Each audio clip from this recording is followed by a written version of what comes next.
How many lottery tickets could I buy before I actually win $50 million? It's a question I ask myself in many moments of my day. After a morning spent tidying my house and doing the usual chores, I find myself watching YouTube again. I think about how video bloggers can travel constantly, doing things that are truly rewarding.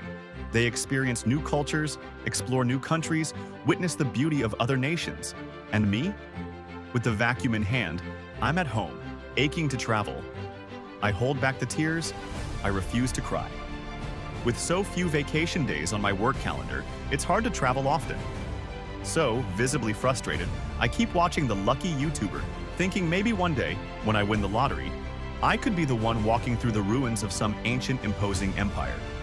Without a doubt, I would be doing something I love, just like all the specialists, gurus, and motivational speakers recommend. And with the lottery, I wouldn't have to worry about money. I also think about the lottery when I leave the office. Driving home, I pass luxurious mansions with sprawling gardens and facades that are nothing but windows. I think again, one day when I win the lottery, I could live in a house that size, with family and guests around me. And again, I wouldn't have to worry about money. I even think about the lottery after a tough workout. Walking home, I can't help but glance inside restaurants on a Monday night. Tables full, glasses of wine sparkling, far too tempting on an empty stomach. I imagine, when I win the lottery, I'll invite everyone out to dinner. And the thought repeats itself when I get home and eat the same meal as yesterday because, after all, I'm not a kitchen fanatic, and I don't have the energy to cook dinner. The lottery seems like the solution to all my problems. Winning would definitely bring peace and comfort to my days. I wouldn't cook, I'd live in a spacious, comfortable home, and I'd dedicate myself to exploring other countries. The problem?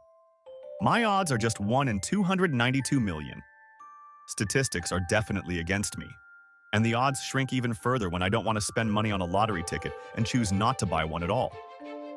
The lottery really seems like the escape we all hope for. But escape to where? Suddenly, I think, is it really money that makes me happy?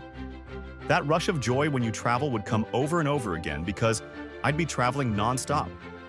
I'd eat at the fanciest restaurants, visit every museum in the countries I explore, without worrying about my budget, so yeah.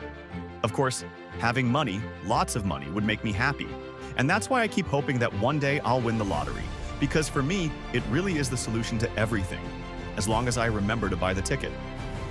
But what about the rest of it? What about my day-to-day if I'm just waiting? I'm not literally sitting idle, but I am practicing patience for that lucky day. Sure, I might have a bigger house. But for now, I'm grateful for the one I have. Even though I'm not an interior designer, and definitely not a millionaire yet, I think my home is comfortable, it has good vibes, and it gives me peace. Sitting on my couch on a Sunday, watching a movie, relaxing, it's enough.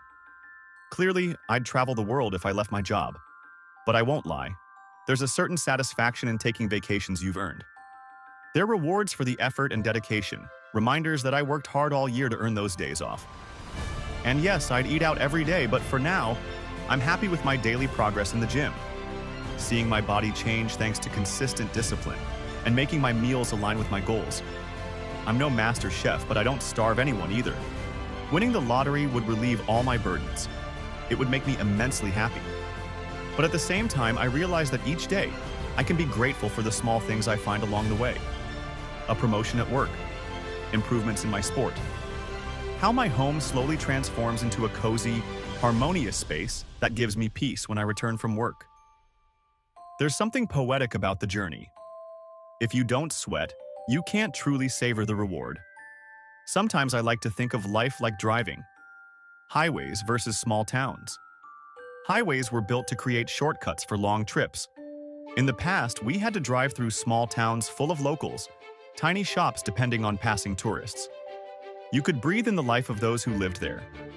The road was longer, slower, richer. Now, highways save time. No traffic lights, no stop signs, no small streets. The journey is shorter but monotonous. Lately, when I travel, I try to avoid highways sometimes to experience the hidden gems off the beaten path. And that's what winning the lottery would be, taking the highway straight to my goals.